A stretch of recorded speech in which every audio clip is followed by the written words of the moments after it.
was a mix of people saying, listen, every month we've gotten the CPI. Everyone said, oh, it'll be a little bit lower than expected, right? A little bit better. And then every month they're disappointed. So this month they're saying, all right, it's probably going to be worse. And we'll see if that's the right move here. I just a couple days ago, I did an interview and I talked about that exact thing. And what was amazing about it is if you look at the time on your chart, right? So in 2018, that consolidation, that quiet period started in June. And you know when it broke down? In November.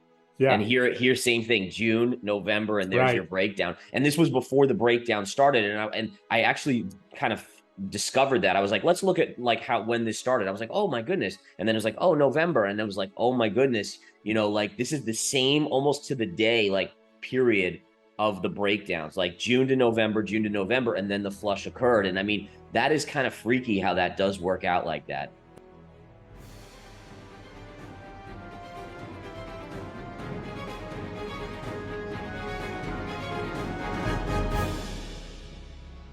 With Bitcoin creating new lows this month and FTX collapsing, most crypto investors are scared of the future and considering selling and taking losses before something worse happens. Is this the end of crypto as we know it? In today's video, we will help you understand what's happening and how you should look at the markets with the insights of Gareth Soloway. Gareth is a fan favorite here in the channel, and in case you don't know him yet, he's a pro trader with over 20 years of experience, founder of InTheMoneyStocks.com and VerifiedInvestingCrypto.com. He's been known for his over 80% success rate on trade signals sent to members and his Bitcoin price predictions. Pay close attention until the end, as Gareth will make a bold price prediction on Bitcoin according to the recent event. In the S&P 500, there's no doubt that if you connect the low from March 2020, right, and you go through here, we broke it, we went back, retested, now we're kind of hovering in no man's land. So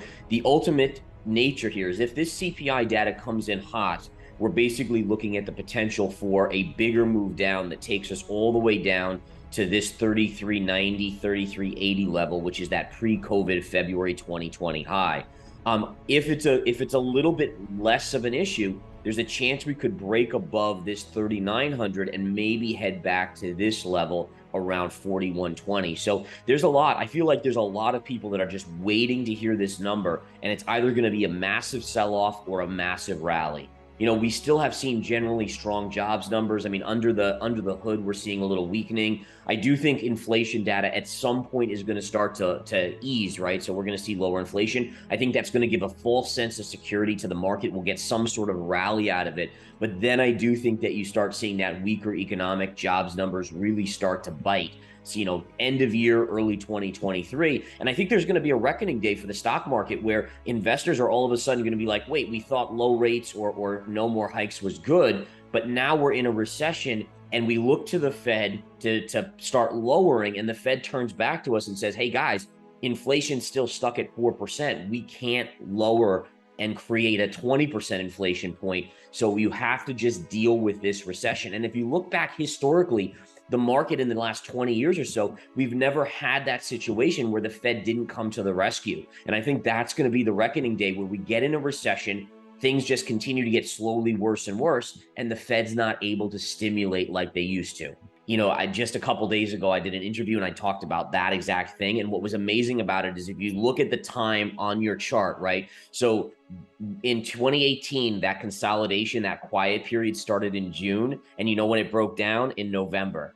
Yeah. And here, same thing, June, November, and there's your breakdown. And this was before the breakdown started. And I actually kind of discovered that. I was like, let's look at like when this started. I was like, oh my goodness. And then it was like, oh, November. And it was like, oh my goodness, like this is the same almost to the day, like period of the breakdowns, like June to November, and then the flush occurred. And I mean, that is kind of freaky how that does work out like that.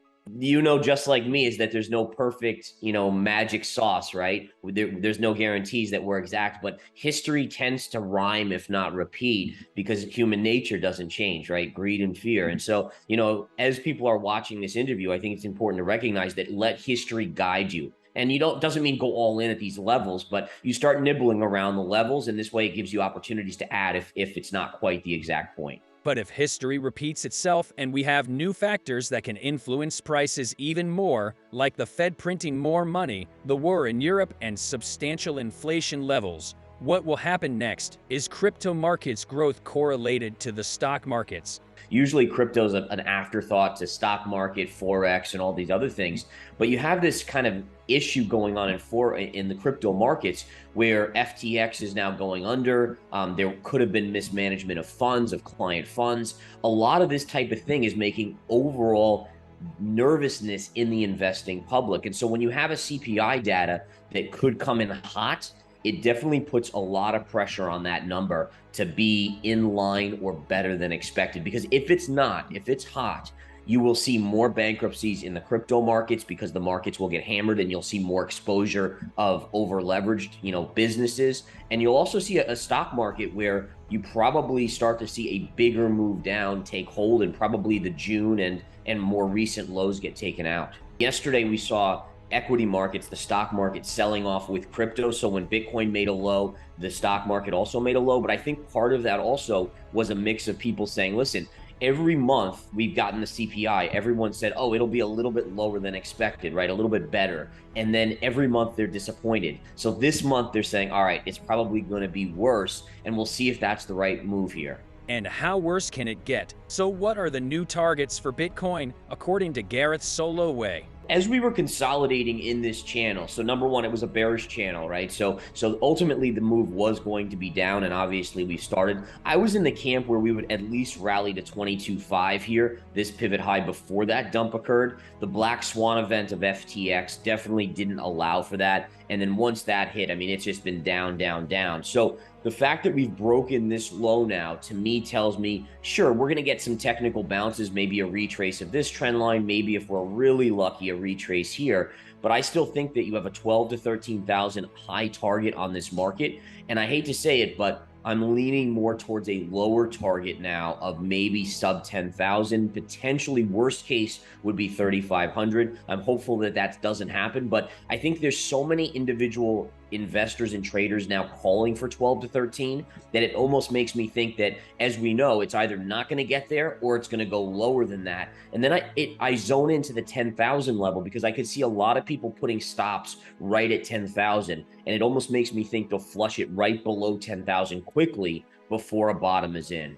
Even though I believe Bitcoin will eventually be that store of safety, that digital gold, in the near term, over the next 6 to 12 months, it's still a risk asset. And so if the stock market, in my book, still has 25% downside on the S&P, where we're down 40, 50%, then to me, I'd be hard pressed to say, oh, well, crypto's going to totally avoid that carnage, right? And so for me, it's kind of like it's always going to go down. It's just a matter of, how long does it take to bottom out? Regulation was like, no one wanted regulation in this space, at least if you were hardcore crypto. And I kept on saying, guys, we need regulation because we need transparency. As an investor who wants to make money on Bitcoin, I need to know what the heck's going on behind the scenes. I need to know there are rules, there are audits, there are things that publicly traded companies need to do.